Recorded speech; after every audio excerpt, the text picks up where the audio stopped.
आईने हिंदी के एक नए एपिसोड में आपका स्वागत है और इस वीडियो की हम शुरुआत करने वाले हैं डसाल्ट एविएशन को लेकर आई एक रिपोर्ट से। दोस्तों, पाकिस्तानियों की तरफ से एक प्रोपेगेंडा काफी प्रोपेल करने की कोशिश करी गई ऑपरेशन सिंदूर की शुरुआत से ही, और वो प्रोपेगेंडा था कि पाकिस्तान ने भारत के मल्टीपल फाइटर जेट्स को मार गिराया, जहां पर उनके बड़बोलेपन में उन्होंने कई बार यह दावा किया कि उन मार गिराए फाइटर्स में 3 राफेल फाइटर्स भी शामिल थे, जिसको पाकिस्तान ने अपने PL-15 मिसाइल की सहायता से मार गिराया। देखिए, रियलिटी हम सब शुरुआत से जानते हैं कि ये सिर्फ एक पाकिस्तानी प्रोपेगेंडा है और इसको बहुत गंभीरता के साथ लेने की ज़रूरत नहीं है।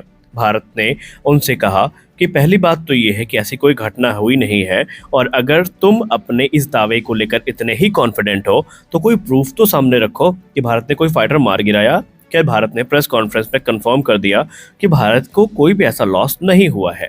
लेकिन एक चीज़ जो पाकिस्तान लगातार दावा कर रहे थे कि फ्रेंच इंटेलिजेंस एजेंसी ने स्काई न्यूज़ और CNN से बात करते हुए ये अंदेशा जताया है कि भारत ने राफेल को गंवाया है। दावे तो इतने ज़्यादा पाकिस्तान की तरफ से एग्रेसिव थे, उन्होंने कहा कि राफेल की डिमांड घटती गई।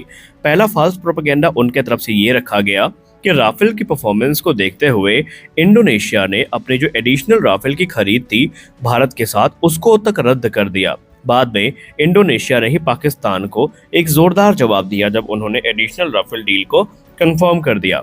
लेकिन अब रही कुछ ही कसर डसाल्ट एविएशन ने सामने आकर पूरी कर दी है। दरअसल हाल ही में डसाल्ट एविएशन की तरफ से कुछ ऐसा बयान दिया गया है जो कि पाकिस्तानियों को इस समय तमाचे से कम फील नहीं हो रहा होगा। दरअसल आपको बता दें कि एक फ्रेंच मैगजीन को दिए गए अपने इंटरव्यू में डसाल्ट एविएशन के चेयरमैन और CEO एरिक ट्रैपियर ने पाकिस्तान के ऊपर एक ऐसा बॉम्ब फोड़ा है जिसका जवाब अब पाकिस्तान को नहीं मिल रहा है।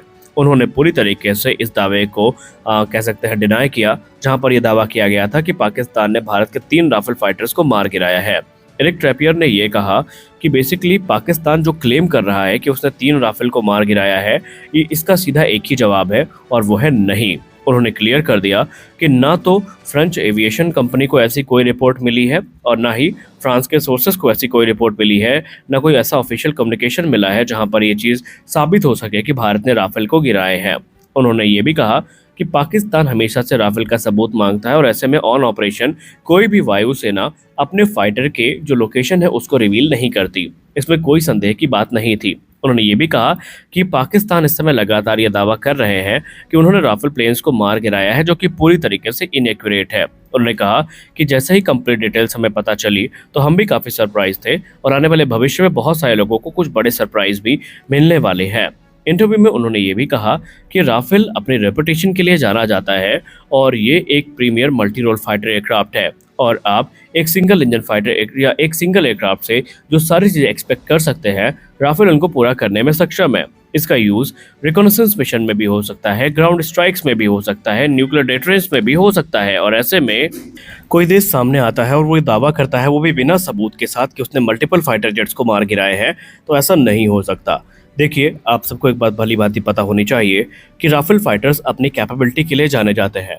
एरिक ट्रैपियर ने तो ये भी कहा कि कुछ रियल वर्ल्ड सिनेरियोज ऐसे देखे गए हैं जहां पर राफेल की वर्सेटैलिटी F-35 जैसे फाइटर्स पर भी भारी पड़ती नजर आई है।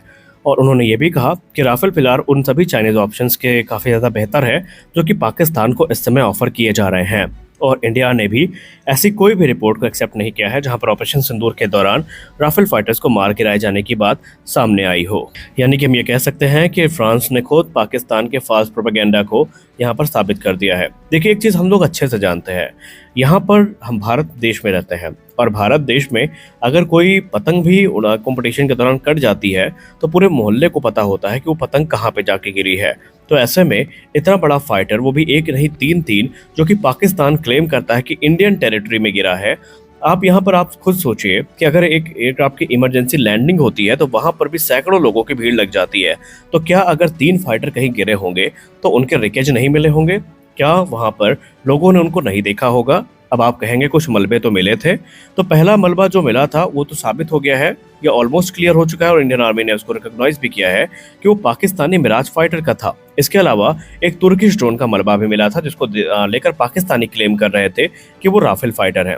राफेल फाइटर कोई 2 या 3 फुट का जहाज नहीं है, बल्कि एक काफ़ी बड़ा जहाज है।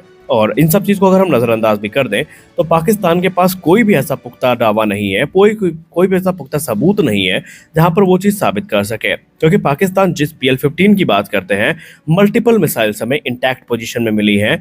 कुछ तो ऐसी मिसाइल मिली है जिनके सीकर तक अभी सही सलामत है, जिसका सीधा मतलब ये है कि वो डेटोनेट हुई ही नहीं है और उन्होंने जो भी टारगेट उनका था उसको एंगेज नहीं किया है। तो स्पष्ट है कि पाकिस्तान का यह प्रोपेगेंडा था पूरी तरीके से। और आप सब जानते हैं कि डिलुलु नेशन से आप क्या उम्मीद कर सकते हैं। वो एक ऐसा देश है जो खुद के 11 एयरबेस को उड़ाए जाने के बाद सेलिब्रेट कर रहा है विक्ट्री। वो एक ऐसा देश है जिसके एवैक्स मार गिराए गए, जिसके जेफ-17 थंडर्स मार गिराए गए, तुर्किश ड्रोन्स को मार गिराया गया, उनके सैकड़ों ड्रोन को भारत ने मलबा बना दिया। लेकिन फिर भी इसके चलते वो यहाँ पर ये चीज़ मानने को तैयार नहीं है कि ऑपरेशन सिंदूर जो भारत ने ऑर्गेनाइज किया था वो वहाँ पर पाकिस्तान को कोई नुकसान पहुंचा पाया है। ये वही देश है जिसका अभी तक जो एयरबेस है वो ऑपरेशनल नहीं हो पाया है। मेंटेनेंस वर्क लगातार चल रहे हैं, लेकिन नहीं, हमने 3 राफेल मार गिराए, 6 जहाज मार गिराए, लेकिन सबूत जब मांगा जाता है तो एक सिंगल एयरक्राफ्ट का सबूत भी ये देने में सक्षम नहीं है। और इस बार तो भारत ने बढ़ चढ़ के सैट इमेजेस दी हैं, जहाँ पर भारत ने जो भी दावा किया है भारत ने सबूतों के साथ किया है। तो यहाँ पर क्लियर हो चुका है कि पाकिस्तान का भी प्रोपेगेंडा ऑलमोस्ट खत्म हो चुका है।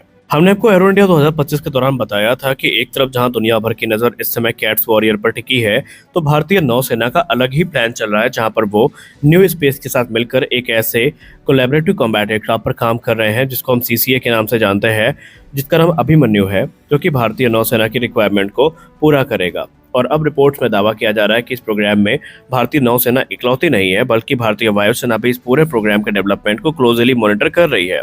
दरअसल भारतीय नौसेना बेंगलुरु स्थित new space research and technologies के साथ पार्टनरशिप में इस एयरक्राफ्ट को बना रही है, जिसको एरो इंडिया 2025 में अनवील किया गया था। ये बेसिकली एक jet powered unmanned aerial system होने वाला है, लेकिन यह सिर्फ एक jet powered unmanned aerial system नहीं होगा, बल्कि ये भारतीय नौसेना की नई जो टैक्टिकल एयर वॉरफेयर है उसको रिडिफाइन करेगा, क्योंकि ये अपनी advance man unmanned teeming capability और फ्रेमवर्क के लिए जाना जाएगा। ये एक इनोवेटिव प्लेटफॉर्म है जो कि हाई स्पीड और लॉन्ग रेंज कॉम्बैट रोल को ध्यान में रखकर बनाया जा रहा है और इंडियन एयरफोर्स भी इसके पूरे डेवलपमेंट को मॉनिटर कर रही है। अभिमन्यु सिर्फ एक ड्रोन नहीं है, बल्कि ये एक मॉड्यूलर आर्टिफिशियल इंटेलिजेंस और मशीन लर्निंग पावर्ड एक कॉम्बैट एयरक्राफ्ट है जो कि लॉयल विंगमैन रोल को पूरा करेगा मैन फाइटर्स के साथ मिल करके। इसका कॉम्पैक्ट 4 मीटर का विंग स्पैन और लो रेडार क्रॉस सेक्शन इसको अलाउ करेंगे कि ये एनिमी को एक ऐसा झटका देगा जिससे उबर पाना उनके लिए मुश्किल होगा, और ये हाई रिस्क मिशन के लिए एक आइडियल प्लेटफॉर्म बन जाएगा।